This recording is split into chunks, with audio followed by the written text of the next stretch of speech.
नमस्कार, आप सुन रही हैं सनातनी आवाज़ और मैं हूँ हमेशा की तरह आपके साथ तनु शर्मा। आप सबका हमारे इस चैनल सनातनी आवाज़ पर बहुत बहुत स्वागत है। आज 26 अगस्त बुधवार है। आज ओणम और थिरुओणम का पावन पर्व मनाया जा रहा है। ये पर्व विशेष रूप से राजा महाबली के अपनी प्रजा से मिलने के लिए धरती पर आने की मान्यता से जुड़ा हुआ है। लेकिन आखिर कौन थे राजा महाबली? भगवान विष्णु को उनके सामने वामन रूप क्यों धारण करना पड़ा? और भगवान ने उन्हें पाताल लोक भेजने के बाद भी ऐसा कौन सा वरदान दिया जिसके कारण आज भी उनके आगमन का उत्सव मनाया जाता है?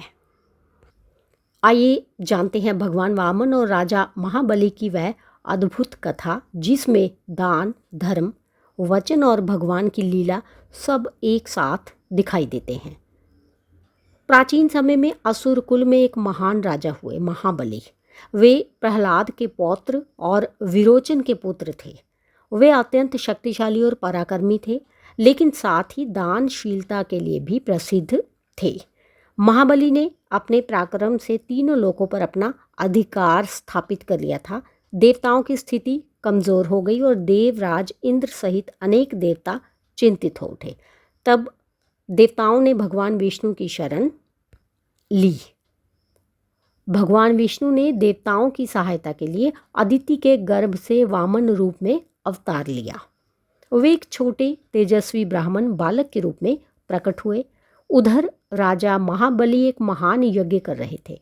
उन्होंने संकल्प लिया था कि उनके यज्ञ में आने वाला कोई भी याचक खाली हाथ वापस नहीं जाएगा।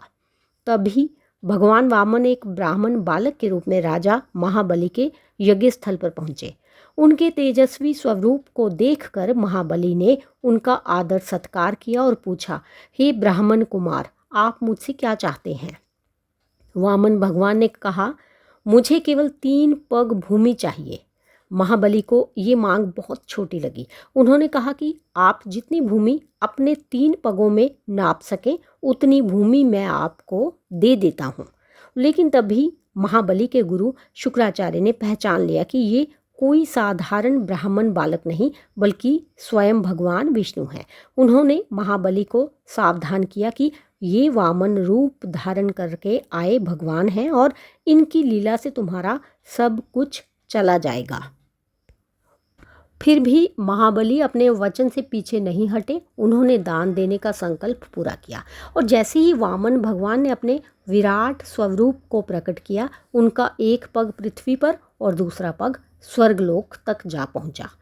अब तीसरे पग के लिए कोई स्थान शेष नहीं था। तब महाबली ने अपना सिर झुका दिया और कहा, प्रभु, तीसरा पग मेरे सिर पर रख दीजिए। भगवान ने तीसरा पग महाबली के सिर पर रखा और उन्हें सुतल लोक भेज दिया। लेकिन महाबली के समर्पण और उनके दान से प्रसन्न होकर भगवान विष्णु ने उन्हें वरदान दिया।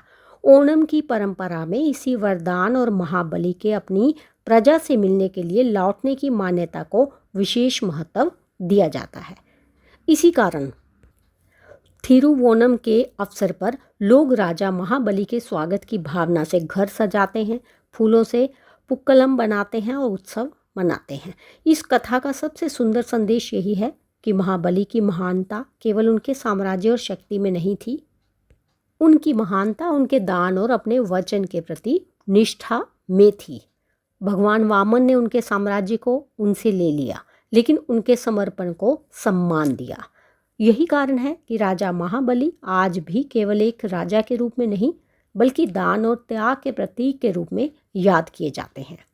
इस कथा से हमें ये सीख मिलती है कि धन, शक्ति और राज्य मनुष्य को बड़ा नहीं बनाते, मनुष्य को महान बनाते हैं। सत्य, दान, धर्म और अपने वचन पर अडिग रहना। और यही राजा महाबली की कथा का सबसे सुंदर संदेश है। जब मनुष्य अपना अहंकार भगवान के चरणों में समर्पित कर देता है, तब भगवान भी उसके समर्पण को सम्मान देते हैं। भगवान वामन को नमन, राजा महाबली को नमन।